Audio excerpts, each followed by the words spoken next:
Hi, my name's Jackie and I have Alzheimer's disease.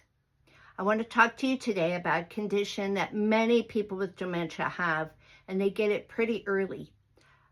I have a really hard time pronouncing this word, so I'm going to give it a shot, but I am going to put the word down here in a caption. Anosognosia. That's as close as I've gotten in all these practices. Okay, so we're just going to call it that. It's spelled Anosognosia. It's a really hard word for me to say, but it's a very important part of dealing with somebody with dementia. And I think this is especially important for caregivers. I wish somebody had explained this to me earlier on when I was taking care of my mother. She was able to kind of understand something was wrong when she went to neurologist, and she really did poorly on all of her tests. And then she got really angry, and then she refused to ever go back. And we didn't know how to, handle that. I was convinced if I said the right words at the right time, I could make her understand that she had a problem, a cognitive and memory problem that was probably dementia.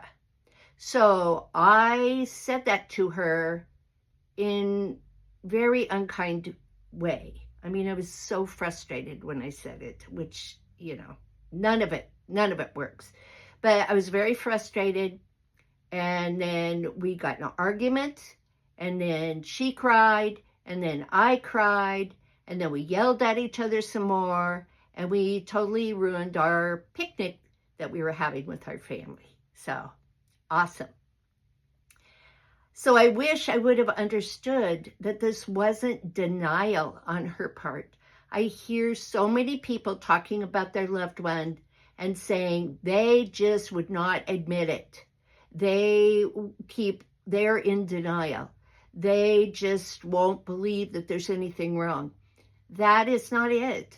My understanding is that when you get damage in your frontal lobe and or your parietal lobe, those places will make it so that you cannot understand it, because the understanding part is damaged. It's just damaged. You might as well ask them to sprout wings and fly, because it is not there in the brain anymore. So it's frustrating for caregivers. It's frustrating and I think causes a lot of anxiety and anger in the loved ones who you're caring for. I'm going to look at my notes because I found a whole bunch of information about this particular condition, which I will not say, and it is at Alzheimers.org. Now, I'm not being supported by Alzheimers.org. I wish it was. I could use some money, but it's not happening. Okay, but I have used them as a resource again and again, and I got to tell you, I think they are an incredible collection of information.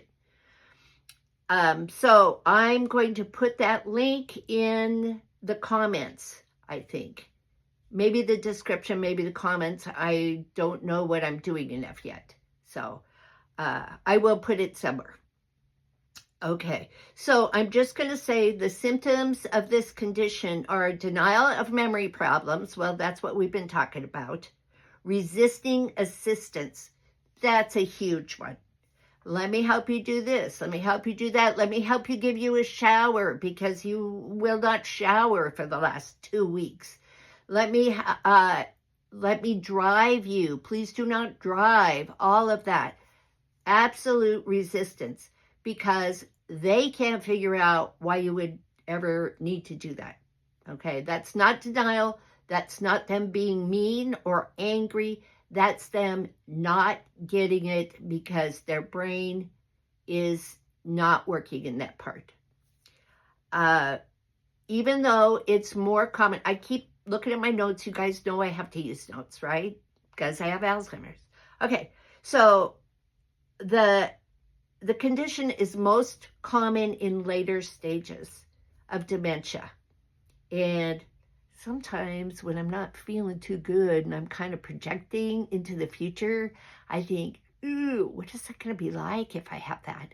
So I'm making a lot of these videos, and I made a lot of videos to myself for later viewing that I can try to explain to myself, which will be useless because that part of my brain is gone. So what are you going to do? All right. So usually it happens later in life, but it can happen very early. It can happen when somebody has mild cognitive impairment, MCI, or early Alzheimer's, early dementia. It can happen before you even see other signs of it happening. That is so discouraging. And it makes everything harder, especially for caregivers. I think that's mostly what I want to say about it. I really hope that you go to Alzheimer's, go to this page, read about it, find out about it, seek help about it if your loved one definitely has this, you know it. And so I hope this helps somebody, because I really could have used this help. All right? So come along with me on my journey, Adventures in Alzheimer's.